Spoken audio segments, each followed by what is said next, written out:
بسم اللہ الرحمن الرحیم۔ کن فیکون، سورہ یاسین کی آیت نمبر 82، جس کا ترجمہ ہے اس کی شان یہ ہے کہ جب وہ کسی چیز کا ارادہ کرتا ہے تو اس سے فرما دیتا ہے کہ ہو جا تو وہ ہو جاتی۔ السلام علیکم ورحمۃ اللہ وبرکاتہ۔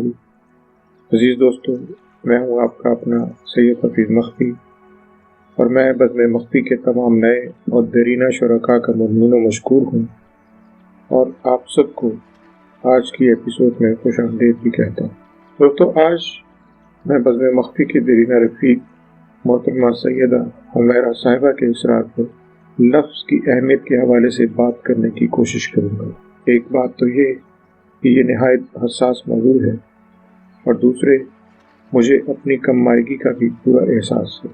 چنانچہ جیسا کہ میں ہمیشہ سے کہتا آیا ہوں کہ آپ کو میری نکتہ دانی سے اختلاف ہو سکتا ہے، اور آپ میرے بیان کردہ فلسفے یا اس بندی سے اتفاق نہ رکھتے ہیں، لیکن میرے مشاہدے اور عرق مطالعہ میں جو کچھ سامنے آتا ہے وہ میں بزم مخفی میں آپ کے ساتھ شیئر کرتا رہتا ہوں۔ چنانچہ موضوع سخن کی انفرادیت کو مد نظر رکھ کر فیصلہ کیا کیجیے کہ آپ میری قوت مشاہدہ اور میرے مطالعہ کے نتائج سے کس حد تک متفق ہیں۔ عزیز دوستو، لفظ اول ہے اور لفظ ہی آخر ہے۔ رب کا لفظ کن ہے، اور انسان کے لیے پہلا لفظ اقرا ہے۔ رب کا لفظ کائنات کے لیے اور زمان و مکان کے ہر شے کے لیے تھا، اور اس کا سمع فیکون ہے، اور انسان کا لفظ انسان کے لیے تھا۔ اس پر عمل نہ صرف انسان کا پہلا اور بنیادی فرض ہے، بلکہ یہ وہ الف ہے جو سارے اعمال، سارے نظریات کی بنیاد۔ اقرا پہچان کا نام ہے، پڑھنے کے بعد ایمان کا نام ہے۔ جبکہ ہمارا حال یہ ہے کہ ہم لفظ نہیں دیکھتے، معنی نہیں دیکھتے، لفظ کے اندر نہیں اترتے۔ ہم اس پر بغیر دیکھے ایمان لاتے ہیں، اور ایک بیش قیمت جزدان میں لپیٹ کر کسی اونچے مقام پر رکھ دیتے ہیں، پھر آنکھیں بند کر کے اس کا طواف کرتے رہتے ہیں۔ اور دوستو، ہم میں سے اکثر اسے اپنے ہاتھوں سے چھونا تو درکنار، اس بارے میں سوچنے کا بھی بمشکل وقت نکال پاتے ہیں۔ اگر دل میں اتر جانا ہی اپنی لگن، اپنی توجہ کا سب سے بڑا راستہ ہوتا تو پھر کتاب کی کیا ضرورت تھی؟ کتاب اسی لیے ہے کہ ہم اسے بار بار پڑھیں اور ہر بار نئے معنی تلاش کریں، تب ہمیں اس میں نئے معنی اور بر وقت رہنمائی نصیب ہوگی۔ عزیزان من، لفظ کی حرمت یہ ہے کہ جو پڑھے وہ یہ جانے کہ یہ وحی اسی کے لیے ہے، اسی وقت اس کے دل پر نازل ہوئی۔ اللہ کے اتارے ہر لفظ میں ایک جہان معنی آباد ہے، جس کا ہماری سوچ احاطہ بھی نہیں کر سکتی۔ ہم صرف اپنی صلاحیت کے مطابق اس میں سے معنی اخذ کرتے ہیں۔ تو پھر انسان جو اللہ کے نور کا پرتو ہے، اس کے حرف کے اندر بھی کئی معنی پوشیدہ ہو سکتے ہیں اور ہوتے ہیں۔ یہ اس کا شرف ہے، لیکن لکھنے سے پہلے وہ ان معنی کو خود بھی نہیں جان پاتا، یہ اس کی حد ہے۔ دوستو، اللہ کی کتاب پڑھنے والے اس میں جہان معنی تلاش کرتے ہیں۔ یہ تو ہر حرف عبادت ہے، سعادت ہے، لیکن ہم جلد باز، کم از کم وقت میں زیادہ سے زیادہ کی جستجو میں رہتے۔ ہم وہ بانصیب بدنصیب ہیں جو مہلت زندگی کم جانتے اور کاروبار زندگی کو سمیٹنا اولین ترجیح گردانتے ہیں۔ یہ دنیا اگر کھیل تماشا ہے تو اس سے جان چھڑانے سے پہلے اپنی تلاش میں رہتے ہیں۔ ہم رب کائنات کے ہر لفظ پر ایمان کی حد تک یقین رکھتے ہیں، اسی لیے بھٹکتے پھرتے ہیں۔ اس میں اعظم کی کھوج میں، اس پارس کی چاہ میں جو کندن بنا دے۔ اپنی قیمت لگانے کے خواہش مند ہم لوگ نہیں جانتے، یہ اللہ کی دین ہے۔ دراصل اصل حقدار وہی ہے جو اپنے آپ کو اس پارے گرہ کا اہل ثابت کرے۔ دوستو، محبت کی کتاب کا بھی اس میں عزم ہوتا ہے، وہ جو در در بھٹکتی روح کو تسکین دیتا ہے، تو خیال کی لو کو یوں مہمیز کر دیتا ہے کہ درد کی مدھم تپش جلتے وجود میں بھڑکتی آگ کو مزید بھڑکا دیتی ہے۔ یہ آگ جلساتی ضرور ہے، پر روح کو کندن بھی بنا دیتی ہے۔ اور دوستو، لفظ میں وہ طاقت ہے جو کبھی کم نہیں ہوتی۔ یہ وہ مقناطیس ہے جس کی کشش ہمیشہ سے ہے، چاہے وہ کلام الہی ہو یا پکارے آدمی۔ سچا ہے، دل سے نکلا ہے، تو اس کی خوبصورتی اور معنویت کا بھی مان نہیں پڑ سکتا۔ وہ ہر دل کی صدا بن جاتا ہے۔ کہنے والا خدا نہیں، عام انسان ہوتا ہے، لیکن یہ شرف بھی ہر انسان کو حاصل نہیں کہ اس کا کہا صدیوں سے ہو اور اس کی گونج ہواؤں میں رہے، اور ایسا پاک، ایسا آسمانی صحیفہ لگے جیسے ابھی اسی وقت پڑھنے والے کے لیے ہی اتارا گیا۔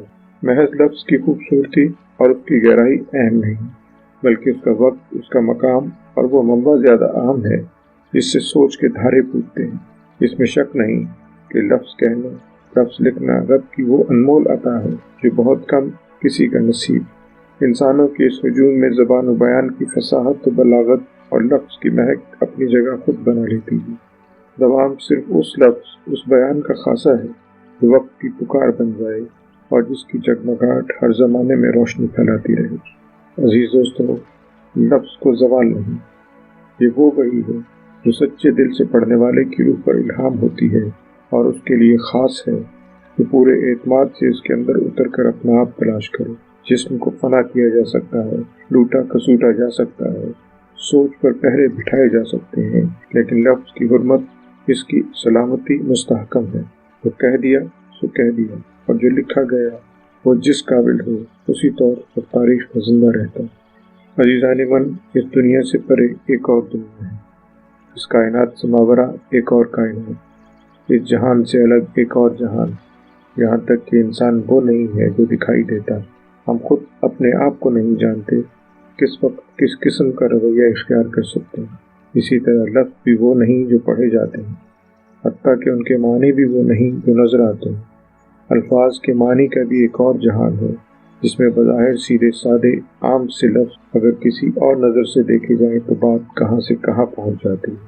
دوستو، یہ صرف ہمارے سوچنے کا، محسوس کرنے کا رویہ ہے۔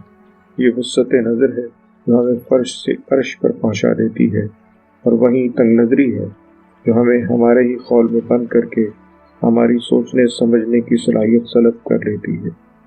اس کی مثال ایسے ہی ہے جیسے کوئی طالب علم کتاب کا ایک ایک لفظ خوب اچھی طرح رٹا لگا کر یاد کر لے اور امتحان میں کامیاب بھی ہو جائے، لیکن اگر اسے ان الفاظ کو سمجھانا پڑے تو وہ کبھی بھی دوسروں کو مطمئن نہیں کر پائے گا، کیونکہ وہ ان کی حقیقت سے واقف ہی نہیں ہوگا۔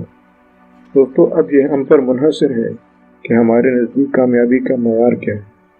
عام امتحانوں میں پاس ہونا یا کسی بڑے امتحان کے داخلے میں پاس ہونا، اس میں کوئی شک نہیں کہ سب سے پہلے سامنے جو دریا دکھائی دے رہا ہے اسے عبور کرنا ضروری ہے، اس کے بغیر آگے کا سفر طے نہیں کر سکیں گے۔ یہ سراب نظر بھی تو ہو سکتا ہے جو صرف دکھائی دیتا ہے، قریب جانے پر اور قدم رکھنے کے بعد حقیقت کھلتی ہے اور کھلتی چلی جاتی ہے۔ دعا ہے اللہ تعالیٰ ہمیں چیزوں کی اصل کا علم عطا فرمائے، آمین۔ اور عزیز دوستو، آخری بات یہ ہے کہ اللہ یقین کے ساتھ لفظ اتارتا ہے اور ہم لفظ لکھ کر اس پر یقین کرتے ہیں۔ لفظ لکھنے کے بعد ہمارے اندر اترتا ہے اور ہم اس میں ڈوب جاتے ہیں، جبکہ اللہ کے اتارے ہوئے لفظ جب ہمارے اندر اترتے ہیں تو ہمیں ڈوبنے نہیں دیتے بلکہ پار لگا دیتے ہیں۔ عزیزان من، آپ کو یہ ایپیسوڈ کیسی لگی کامنٹس میں ضرور بتائیے گا، اور ہاں، اگر یہ ویڈیو آپ کو پسند آئی ہے تو لائک کے بٹن پر کلک کریں اور پردہ مخفی میں اپنے دوستوں کو شریک کرنے کے لیے اپنے تمام واٹس ایپ گروپس میں پوسٹ کر دیجیے۔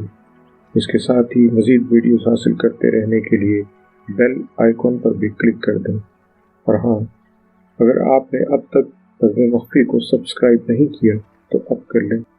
اور دوستو، نئے ایپیسوڈ تک اپنے میزبان سید حفیظ مخفی کو اجازت دیں۔ اللہ نگہبان۔